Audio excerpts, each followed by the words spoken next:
Greetings everyone, my name is Flare Bliss and welcome to Aquapolis of Sins. 50 people find themselves stuck in a man-made facility miles beneath the ocean's surface. Isolated from the rest of the world with only pitch black water surrounding them and no methods of contact with the surface. They're left to fend for themselves against both each other and the unknown. This game includes the following, but not limited to certain tags/genres such as psychological thriller, battle of wits, investigation, mystery, confinement, atmosphere, philosophy, suspense, drama, romance, and last but least problematic, psychological problems. There's a link in the description below where you'll be able to download this game for yourselves. This is the chapter 1 build of the game. Fish. Tremors. They run rampant throughout my arms and legs. It doesn't matter how much I want them to stop. I've learned willpower is futile when it comes to psychological expressions of psychological ailments. It doesn't matter how much I want these gnawing frustrations to segue into pure bliss. I've learned that what I receive is never fair, when is life ever fair? I've learned so much in my life, through hardships, but learned nonetheless. And at the end of it all, I've learned that for some, life isn't even fair, nor is it kind or beautiful. It's an amalgamation of all of those things. I've learned that for some, it's just relentless suffering, from birth, all the way until death. Oh my god, there's an effect reset in the background there. My life is a game of pretend, of coping. Ingesting that copium, I seek pointless thrills and emotional highs. Because it makes me feel in control, even if it means shaving years off my life. Chemically, organically, my brain is a wasteland of burnt-out synapses beyond recovery. One might call me a transgressor of all 7 deadly sins. I'm desperate for it. I cling onto these ideals for dear life, as if it were the water I drink or air I breathe, because control is what I've been robbed of since birth. Again with the effect reset in the water. If I had to say, I'd call my existence cursed, pain with no end in sight, suffering only to once more feel the relief of more pain. When you wake up, that is another day that you have been granted of that pain. And what were my sins that were so terrible that all this was just irredeemable? That's what they were, whatever they were. Someone decided this at some point. I wish I could meet them, ask them, kill them. They'd kill me. We're not born alike. Anyone who thinks so is blissfully ignorant and privileged beyond their wildest dreams. I would say, in which the passage we exit out of can be one thing in common for all of us, and that is from inside the body from another. We were not born alike, you and me. I'll show you a glimpse of my world, of my suffering. After all, it's the least I could do. But again, there's probably also the aspect of cloning facilities in some dark fantasy tales. As I revel in ecstasy, I will exercise whatever control comes my way. But make no mistake, I will be just. I will give you all the chances I never got. As long as you understand, as long as you remember, I don't discriminate or forgive, but I am just. I'm just. And the third time with the effect reset in the water there. Aquapolis of Sins, Chapter 1, Into the Aquapolis. Whoa, this looks like a tube tunnel. Soundless. The moonlit bullet moves at a speed of 500 kilometers per hour at its peak, but it emits neither noise nor turbulence. It merely leaves an airy sensation lingering by your eardrum. Empty. The cart has one passenger. Me. I know I'm not the only one aboard this train, however today is the day. A select few, 50 to be exact, ride the moonlit bullet for the first time. We are, after all, guinea pigs in their experiments. I stare down at my book as I run the fingers of my free hand alongside my forehead, distracting myself from my surroundings. I'm used to bustling local trains on the surface, so it's unsettling Sitting here alone in the endless silence. I look out through the window, but there's no real point to it. I'm met with a solid wall of blackness. In 3 minutes, the full 13 minutes of the underwater journey will have passed, and we'll arrive at Moonlight Plaza. Sounds like a location in a Super Mario game. It's a strange and ill-fitting name, seeing as no moonlight will ever reach it. Over 100 kilometers off the coast and kilometers deep in the ocean lies an artificial man-made underground facility, soon to be opened entertainment complex for those with money to spare. I suppose it's called moonlit because you will be able to still see sunlight below a certain amount of depth in the water, but it looks like the moon in a way because you can barely see the light because of all the water. We are already cut off from the rest of the world. My phone complained about the signal dying only a minute into the journey. Perhaps the idea is to add to the excitement, knowing you're in a separate realm source. Indeed it is. You'll get different answers depending on who you ask, but from my perspective as an average Joe, this place will end up being nothing but a playground for rich people. I fear it'll become a place divorced from society morally, and otherwise where said people will engage in dubious activities. The ride itself is already considered a prestigious one. The sensationalism of the second-rate media has had no difficulty in reinforcing this feeling among the general public. The moonlit bullet's passengers get to enjoy the exclusivity of the whole ordeal, and with this ride being the first, the grandeur is unparalleled. When this car is fully seated a few weeks from now, there will undoubtedly be a sense of excitement in the air. This time though, there's no prestige, no excitement. On the contrary, I feel mildly unsettled and gloomy. These are the feelings that linger in the air on this first voyage below. My name is Ren, and I'm a rookie detective. The story of how I came to be a part of this journey is a long one. Before I say anything else, I would like to say that my meager paycheck has played no part in any of this, only your inquisitiveness of this site. My reason for being here today can be considered the following. I felt like I had something to prove to my superiors. Then there's an element of arrogance and pride to it as well. Boredom too.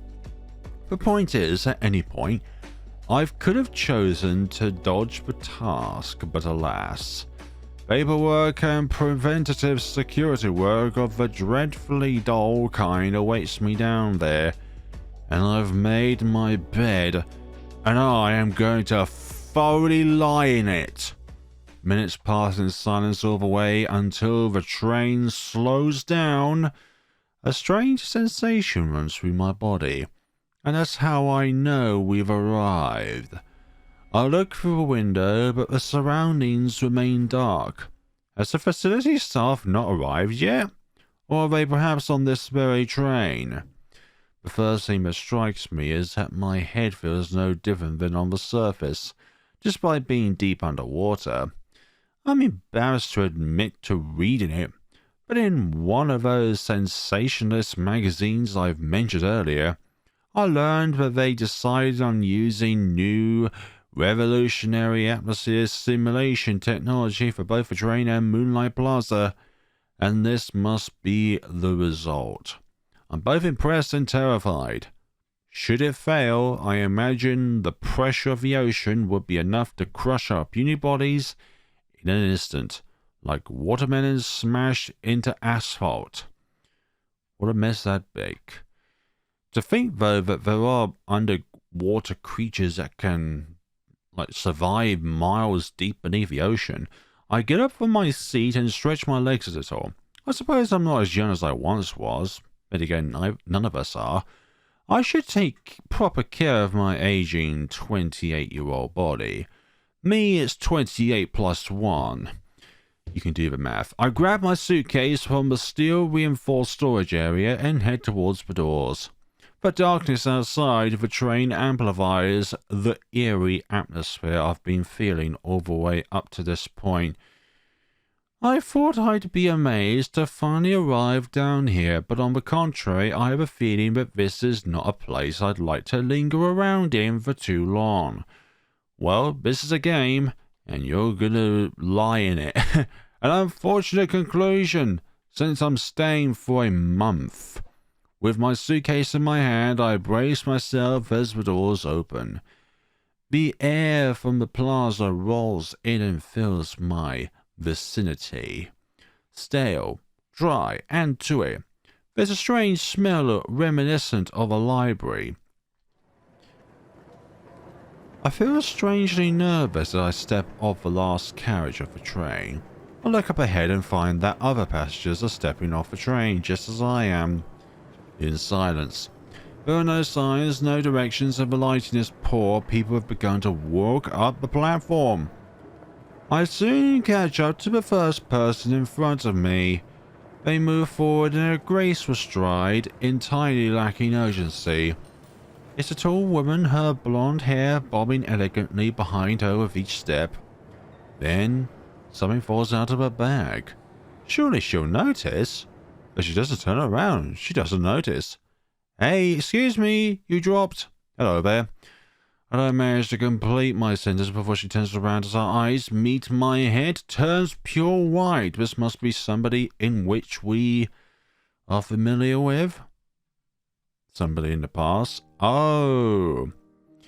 When I was 19 and had just entered college, so 9 years ago, I was able to befriend a woman whose kindness and genuinity would change my life for good. She was a few years older, and two things about her would be forever etched in my mind, forever. Her dancing, blonde hair, and her acceptance of me as an individual. These days, I'm older than she was back then, but nowadays she's older than you are, and she'll always be. And I can't for the life of me get it through my head that someone my age could have such a powerful effect on people's lives. Don't get me wrong, it's not that I lacked confidence in myself, but her social skills and kind-heartedness were just that extraordinary. I have doubted my memories many times. Perhaps I was just young and easily infatuated. Perhaps she really wasn't as amazing as I remembered her. She's like in full 4K resolution, whereas I'm in 480p resolution. No, there are always exceptions to the norm, and I'm certain she was one of those exceptions. I prefer to use the word infatuate to avoid misconceptions when I retell the story, because it wasn't romantic love I felt for her. It was just love. Her brilliant mind included just that. Many times I've also doubted how much I deserved to befriend someone like her. What did I do to encounter such an amazing person so early on in my life? The answer is nothing. I wasn't remarkable in any way, so I put it down to sheer luck. Yet, she must have seen something in me and approached me on the first day of classes. Hey there. Oh, Sharon. Do you know any good places to eat around here? I'm new in town, so I'm a little lost as to where people typically go to grab a bite. Also, wouldn't it be most likely you're being different a tier when this is 9 years ago? At first I was in disbelief. Surely she wasn't speaking to moi. I'd like to repeat once more that even back then I didn't lack self-worth. But I knew myself to some extent and had the self-awareness to realize I wasn't exactly the type of person people are drawn to, no matter how you looked at it. I feel that myself at times, actually. I feel like, how are people drawn to me? Like I don't have any unique qualities or a unique set of qualities. I wore plain clothes. I was of average looks. Nothing about me was particularly interesting. Except my voice. Yes, she spoke to me. There was, and other things, but no doubt about it. I was the last one to leave the lecture hall. There was no other option. There was no one but me around. It made me nervous, because I didn't understand it. Oh hey, sure, I know a few places. Most people just grab something cheap at the school restaurant, but I imagine my words trailed off, but she picked them back up seamlessly and effortlessly.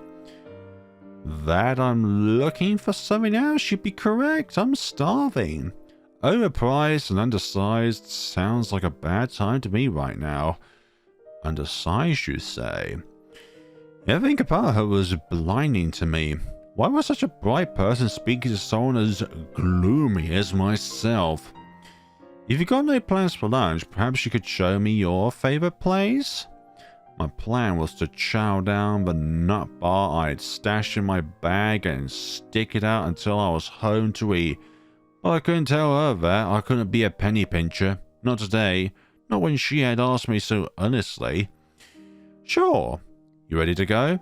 She shrugged with her left shoulder, the side her stylish shoulder bag was hanging on, and smiled.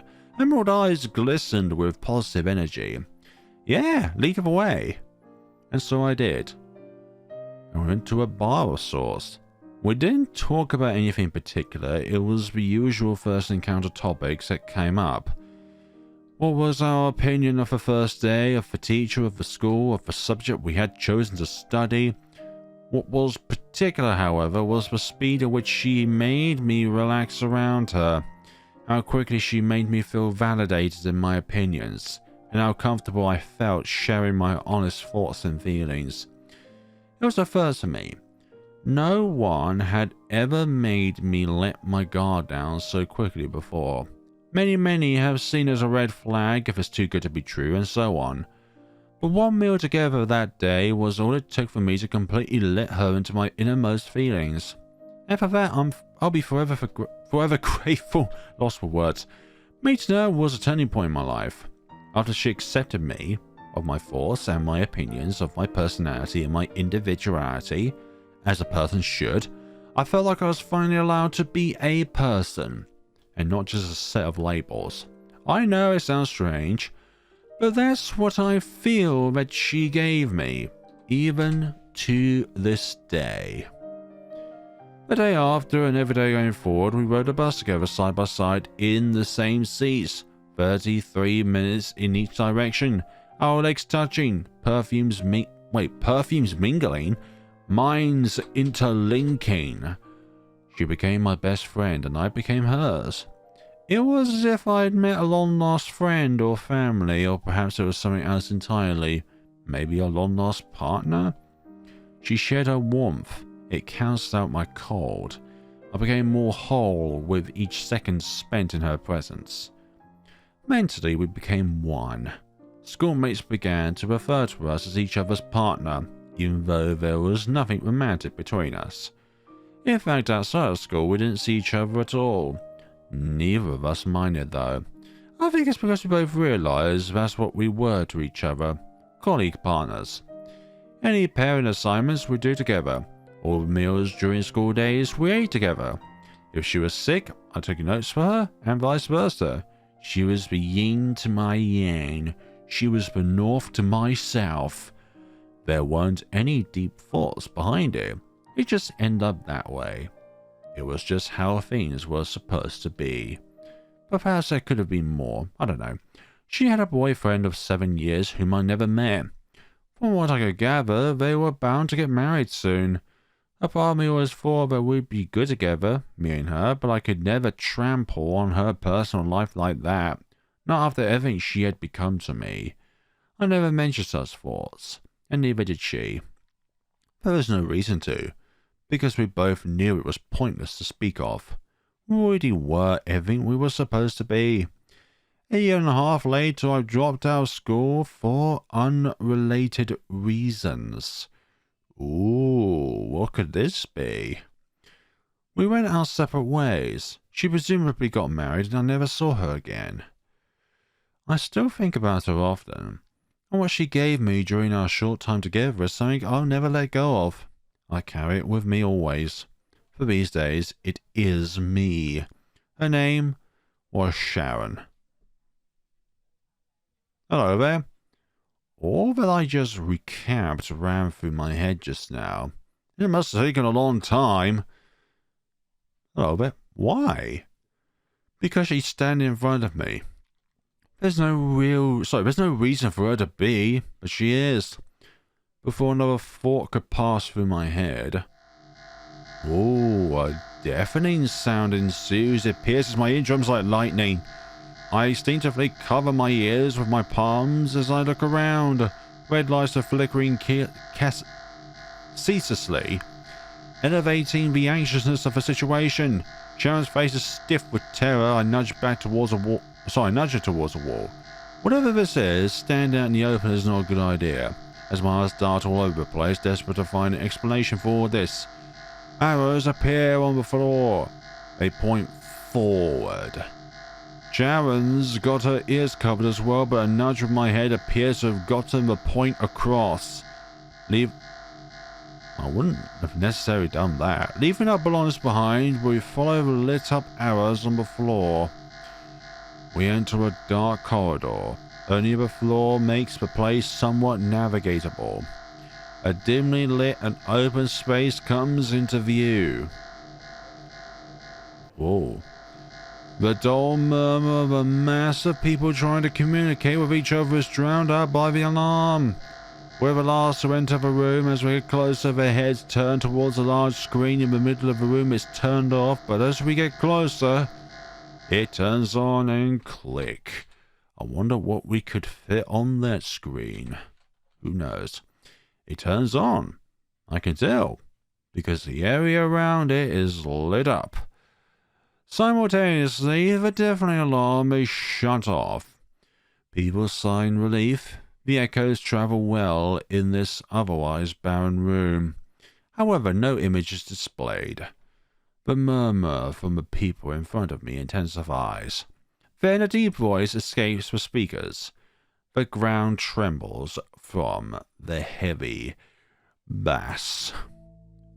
Oh dear. Oh dearie, dearie, dear. You are trapped. No help is coming. No one will be spared. The delivery is deadpan, as if the voice's owner is reciting the order in which they prepared their breakfast this morning.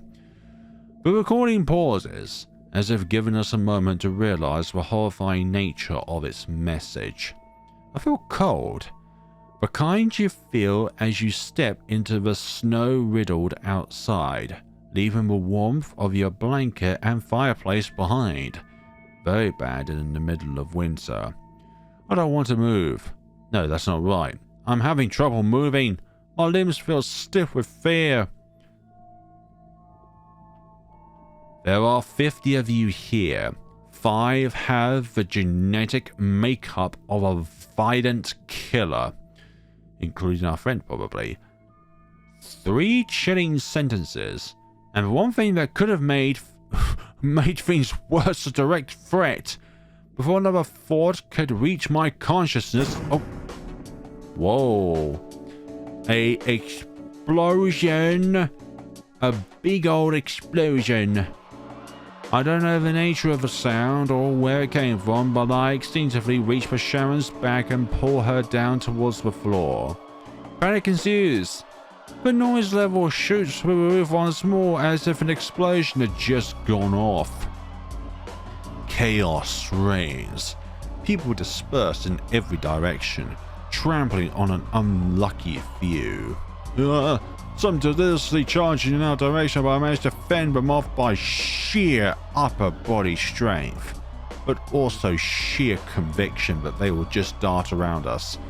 Soon there are only a few people left in front of the screen. Sharon, me, and 2 strangers who appear hurt.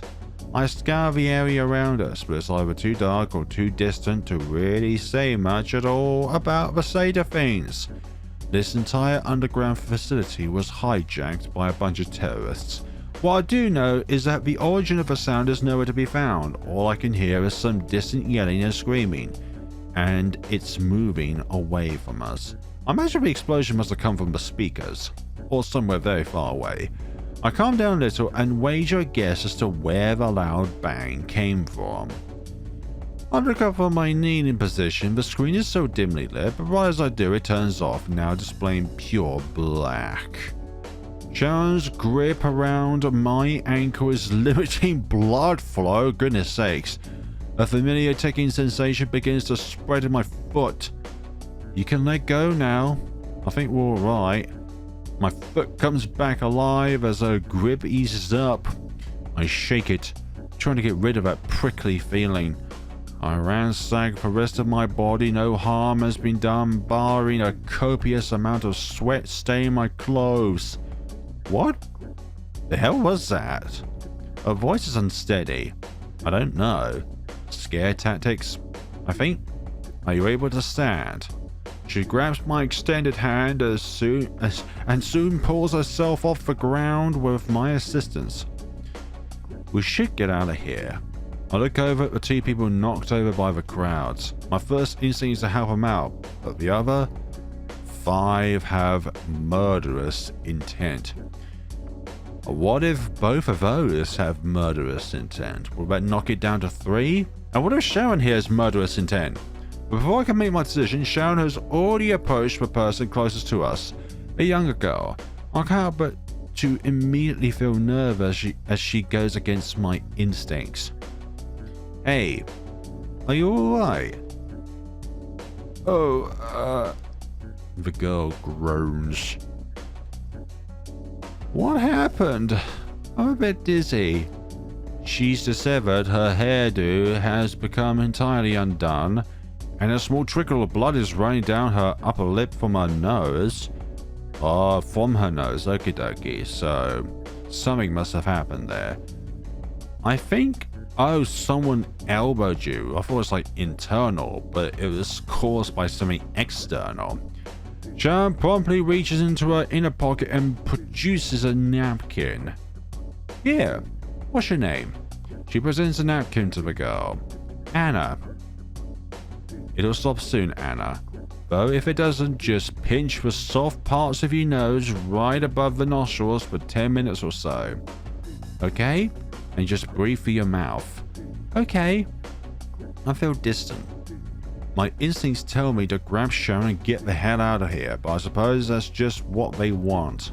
I'm fully aware my empathy has already been compromised. The collapsed man behind the woman named Anna catches my attention. He still hasn't moved or said a word. Could it be... Hey, Sharon?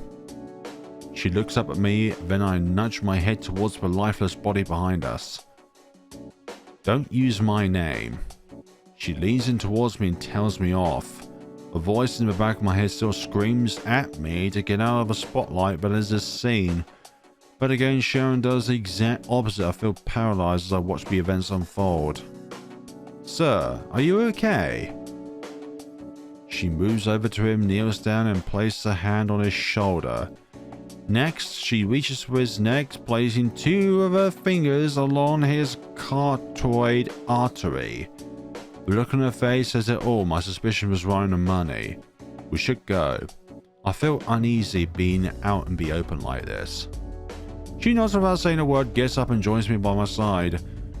49 left. Oh, so he is the first murdered, unfortunately.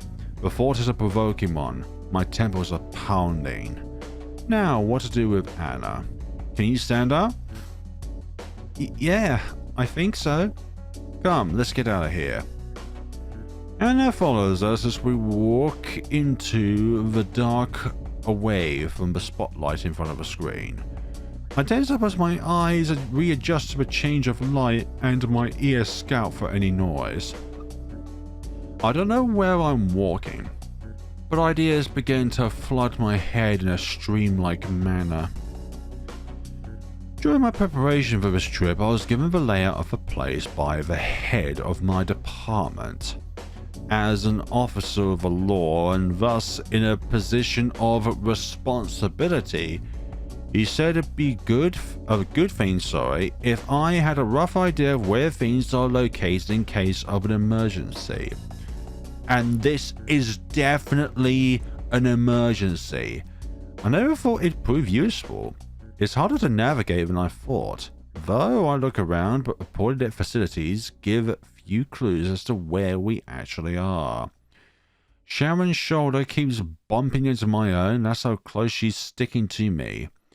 We go around a corner. What I'm looking for is one of the smaller hotels. It should have everything we could possibly need, like running water and a place to sleep. As we enter a long corridor, I'm baffled by sheer length, and I realize this place is larger than I first thought. According to the blueprints, we're currently in one of the passages that leads us from one wing into another. We're headed for the west wing, I think. Okay, what's there? One of the smaller hotels. Good place to seek refuge, don't you think? You sound like you've been here before. I haven't. Long story. As we're talking, I realize something. Hey, where'd Anne go? Sharon looks around her, but the girl named Anne is nowhere to be seen. She takes a few steps back, scouting for her, but to no avail. She was just behind me. Never mind her, let's keep going. Sharon checks her tongue as if cursing yet accepting the decision. Maybe Anne is definitely one of the murderers, the one with the vicious intents. The corridor feels deserted, as if we're in a restricted area. Anyone could be ahead, however. We need to stay alert. Focus. She nods in agreement with newfound determination in her eyes. The silence rings loudly in my eyes. My ears are desperately searching for any kind of hostile noise, but none can be heard. And sometimes, in scenarios, no noise is scarier than noise. Because any kind of noise could be very bad. The quietness of a still forest invokes tranquility, but paired with those barren corridors, it only brings about anxiety. Our ragged breaths and panicked steps dominate my senses. We arrive at a door that I believe to be the right one. You do the honors. It should be up ahead. Sharon nods at me and opens the door. Tension fills my body as I prepare for the worst. I'm expecting a red room scenario. Logically, we should have an edge, as I'm the only one who has studied the layout of the place, but anyone could have accidentally stumbled their way here. It's as quiet as the many corridors we just passed through. On your left. I'll try to look for it, but all the lights are out, barring the spotlights in the roof. It's supposed to be here somewhere. All I see is darkness, and we're stumbling right into it. In a small alleyway, I spot a sign that seems familiar. There! We ran over to it. I grab the sliding door and pull. We're met with reception of a hotel. An ordinary welcoming reception, a complete mismatch from the situation. Thank God. First, I step back outside and forcibly remove the hotel sign from the wall and floor and drag them inside. This is our own private little area. I close the door behind me and lock it. Then I run through the hotel. There's a cafeteria, a lounge next to reception, and the sleeping quarters. I search every nook and cranny like a rabid dog out for blood. I bust open every individual room, each time preparing for a potential enemy. But alas, they're all empty. This hotel is entirely empty. I return to reception where Sharon's waiting for me. As we lock eyes, tension immediately leaves my body. I slump down in one of the lounge's chairs facing Sharon. I look over at her with an involuntary smile mixed with fear on my face. Finally, a calm moment has presented itself. I heave a deep sigh as I run my hands across my face, resulting in sweat dripping onto my shirt. What the hell have we found ourselves in the middle of? I can feel the smile drain from my face in an instant. Left this fear. Sharon remains standing. Her eyes emit an aura of uneasiness as she stares me down. You tell me. You seem to know more about this place than I do. I don't feel like she suspects me of anything. On the contrary, she genuinely wants me to tell her more. She's as soft-spoken and eloquent as I remember. I feel flushed as I reflect upon it. However unsuitable the circumstances may be. These days, Sharon, I am with the police. I was tasked with coming down here for recon, to find out how we're going to proceed with the staffing and logistics here. What do you know about this place? Not much. I was invited for similar reasons myself. I work in healthcare. Police, eh? Yes, and I'm going to arrest you for too much alluring. She lifts her left eyebrow as I spot a faint grin. Healthcare, eh? Yeah, right back at you. Actually, I see the stereotype of people in healthcare being more sympathetic towards strangers might be true after all. But are we really strangers? She's visibly shaken, but I imagine many emergencies in her profession have prepared her well. Let me guess. Doctor? She nods. Of course, she was always one to set a high bar for herself. I see. Well, this place is a resort for wealthy people. Well, it's supposed to be once it's open. Opens at least, or at all. Many of the people here today were hired for the same reason we were, or so I imagine, to make this place the best it can be for the desired clientele. Right, that makes sense. My temples are still pounding from stress, but I can't help but smirk as a fact that I'm once again reminded by. This is not how I imagined we'd meet again. It's been a while then. She smiles carefully, and as she does, something deep inside me as me stagnates and being forgotten about is brought to the surface as it fills me up. I grind my molars. Even though we finally have a moment to ourselves, I can't for the life of me figure out what to say next. Where to begin? How vexing. How long has it been? 5? 6? I admit I've lost track. Possibly 7.5? She's just as bright as I remember. The sentiment doesn't leave my mind no matter how many moments pass. You look well. This cliche is all I can muster. Back at you. Aging has begun to show, mainly around her eyes. Oh, sorry, mainly around her eyes, my bad. The life inside of them, however, remains unaltered. It's her. I'm overcome by emotion. It hits me like a gut punch. For her of all people to be one that I'm stuck with in a situation like this... oh, hi. And I instinctively get up from my chair and move forward towards her, and in one motion we fall in each other's arms. I never truly realized. The thought never surfaced with this type of position, but now I can say for sure I've missed her immensely. I can't believe it. She doesn't reply, but her firm squeeze around my back tells it all. We never had a proper farewell. My emotions regarding her were put on ice the second I dropped out of college. Now they're thawing. If I don't restrain my emotions, I'll end up bowling in her embrace. For now, I'd like to avoid that. A few quiet moments pass by until I muster enough emotional strength to pose a question. How come we never met up after I stopped going to class? Air exits her nose, but I'm unable to read anything more than that into it. Well, she caresses my back as if counseling me. Who knows? Perhaps for the same reason we never spent time together outside of school. I nod, hoping she can tell, even though my head's leaning against her shoulder. Something inside me snaps, and I'm unable to hold it back any longer. I never got to say my goodbyes, you know. I never got to tell you what you meant to me.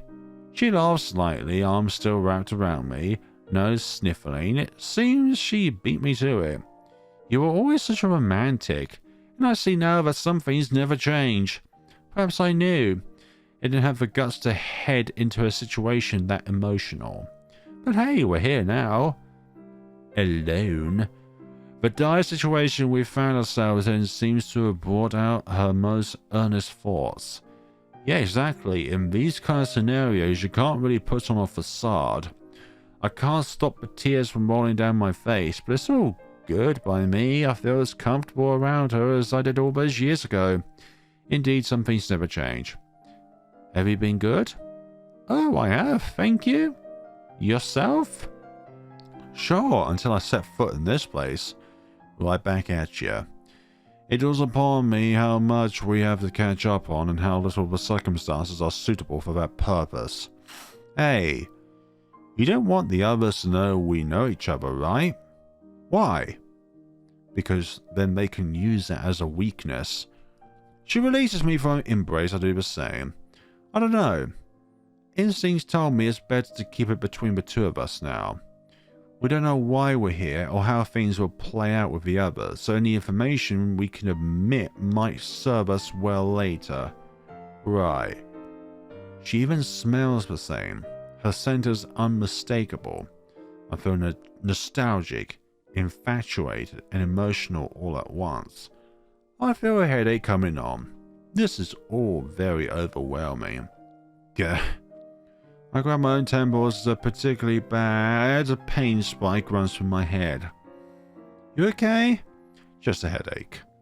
Her hand is already on my forehead and her eyes are expressive as ever, now full of concern. I'll be fine.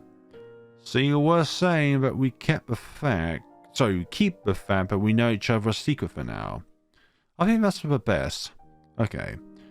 I'm not sure how confident I'm in my acting skills, but I'll try to treat you like a stranger as if we're just using one another for our own benefits in terms of survival, because survival is always better with others. The words elicit some pain within me, because treating her like a stranger is the last thing I'd like to do after all this.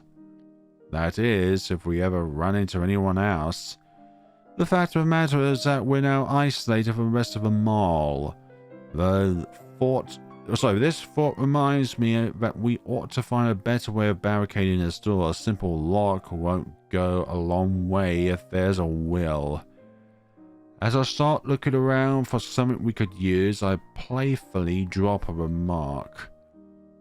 Healthcare, eh? Never thought you'd go down that path. Always thought you'd be working some white-collar job. You always had the brains and ambitions and all that. She shuckles, but with my back turned towards her, I can't see her expression. Her tone of voice is complex, however. Sometimes things don't end up the way you would thought they would. Don't I know it? She leaves it at that, but I get the impression there's more to it. In the back, I find a long iron rod. Perhaps the construction of this place isn't quite done yet. I wedge it between the door, the handle, and the frame. It should add to its defenses. Nice find. She's still standing. She's got an overcoat now. Hey, you should sit down for a while. Recharge. Hell, there are beds here if you'd like to take a short nap. She shakes her head. No, there's not a chance I'll be able to nap right now. Fair enough, but sit down at least. You cold? She nods. I sit back down in the chair I was just in, following my own example. Never know what will happen next. Worst case scenario, some rest might just be what saved you. Is that an order, Mr. Officer of the Law? Would it make a difference to you if it was? Hardly. I do not know. Thought so. Now sit down. She reluctantly sits down opposite me. I closed my eyes and exhaled deeply, after which I began to speak. People are panicked. Acting irrationally is a natural consequence. And whatever those scare tactics were, someone wanted to achieve that by design. That much is obvious. In fact, everything that happened so far must have been by design. Whoever's behind this is looking at many years in prison. To cause this kind of panic, and to murder people, to hinder the many people here from doing their jobs, it's terrorism by definition. I grind my molars once more, frustration courses through me. In a way, I guess it's up to me to get this whole situation sorted out, as ridiculous and Herculean the task may be. I should be the only officer of the law around, the rest should be citizens. I open one of my eyes to throw a question Sharon's way. Did you ever read Lord of the Flies? I did. Then you know how people might come to act in times of crisis, children or not. We need to defuse the situation before it even gets to that point. There may not even be 5 people here with murderous intent, but she could just be there as a fearsome weapon. She nervously fiddles with one of those golden locks. Might be hard if someone is actively fighting to cause chaos. You're right about that. I close my eyes once more, trying my best to subdue this headache. I need to be able to think clearly. I don't know who's behind all this or what their goal is, but my plan going forward is to minimize loss of life. Anything else would be a betrayal to my profession. I'd be shocked if Sharon felt differently. She too made a commitment to her profession. My hands meet my thighs as I push myself off the chair. Okay, you relax for a bit and I'll take a look around. See if there's any food or running water in this place. Then, before I can even finish my sentence, Sharon stands up. You, coming with? She blinks at me, as if she hadn't even made the decision herself to stand up. Yeah, seems like I am, if you don't mind. Sure. Is she scared? I don't really get it, but I won't pressure her about it now. I walk past the desk in the reception into a corridor of doors. It's pitch black, but Sharon flips the light switch for me. I keep my guard up as I approach each door, as if I'm still not convinced we're alone in this place. I put my hand on my thigh. It's where my service weapon would be if I brought it. When I left home this morning, there was no reason to bring it, so I didn't. Well, that would have been great for now, wouldn't it? For some defense. I kick the first door open and flip the light switch. Oh, so even this place has light switches, huh? And we're definitely deep underwater, as it were. Uh-huh. Empty, as expected. Whoa, is that the ocean? It's beautiful. I nod in response, but my thoughts are elsewhere. Open the bathroom door. Nothing strange whatsoever. I try the sink. Water begins to gush out at an alarming speed. Perhaps the pressure hasn't been calibrated yet, so I only put it on marginally. Seems there's water at least. For now. How long are they going to allow us to have water in this place? She looks at me questioningly. Is it safe though? Is what safe? The water? She nods. Well, I don't know, but the thing is though, we're underwater and everywhere around us is seawater, salt water. It being an effective way to cause people to fight for resources, if word got out that the tap water isn't safe to consume, I mean.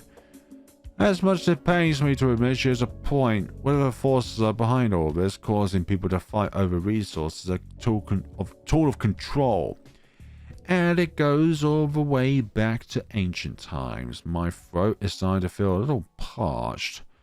I wonder if it clouded my judgment for just a moment. You're right. Maybe we should hold off for now. The sensation of cool water running down my throat never sounded so appealing before. I swallow and turn around, heading out into the corridor again. The remaining rooms are empty too. The mini fridges oh my god, the mini fridges as well, so there's nothing in the fridges. With water being a maybe, we should at least try to find some food. Let's check out the cafeteria next. It should be evening now. Not that we'd know. In this place, the time of day is adjusted by artificial means. Mean that if no one's around to control the light and the temperature, they'll remain the way they are. As a coffee addict, I can kind of tell when I'm running out of juice. I had my last cup at 3 p.m, so according to my inner time, it should be at least 8 p.m. I guess now's a good time to get used to a life without caffeine. Oh, I'm gonna feel more exhausted. I feel irritable already. We return to reception, open the door to the left instead. And here, the cafeteria in the back, I spot a fridge. Look! With our hopes up, we move towards it and finally open it. Except it won't. It won't open. It's locked. In the handle, a keyhole stares back at us. I click my tongue. You hungry? Would it be bad if I said yes? No, it'd be honest. I reach for my inner pocket where I stashed a nut bar. Except, oh, I hand it over to Sharon. Her face lights up. You still keep those around her after all these years? I feel a bit embarrassed as I'm put on the spot. Habits die hard. I know how grumpy you get when you haven't eaten. So I think it's the best for both you and I that you have this. Thank you. You don't want a piece? I had a huge meal right before I left home. I'll be fine. But now, if we don't find either food or water relatively soon, we'll be in trouble. We sit down in one of the hotel rooms. Despite declining, Sharon's crunching still makes me somewhat jealous. The fact of the matter is that I embellish the truth. I had a coffee at 3 p.m. That's it. Knowing her, she wouldn't have accepted it otherwise. Your loss. While I'm sad to realize that you likely still skip meals in favor of these, I have to say, they're quite good. In between her biting down on the nut bar, she begins to muse to me about old times. Do you remember the time we took turns deciding on which television shows to watch in between classes? Yeah, didn't last too long if I remember correctly. Indeed, between a certain someone started taking longer and longer to decide. Yeah, you, Sharon. Well, yeah, need to make sure we got the optimal experience. That's why you don't set your standard very high. Otherwise you'll feel compelled to top it every time. Hey, quick question. Have you ever shot yourself in the foot while on duty? It seems like something you'd excel at. Hey! Maybe. I take the jab gracefully, but I smirk and look away because there's a smidge of truth to what she's implying and it stings. Anyway, remember the show about the group of young adults being trapped in an underwater theme park? What was it called again? Was it Always 16? Something like that. It reminds me of what's happening here. I don't exactly remember the resolution, but yeah, I see it. Hey, Sharon? She stops chewing and looks at me directly. Whatever happens, I'll do my best to get us out of here unscathed. Okay, Gary Stud. Or Stu. She smiles and goes back to chewing. Yeah, she smiles, and as lovely as it might be, the dire atmosphere is ultimately too dense to be broken by such fleeting things. Fleeting things. It crawls up my back, making its presence known.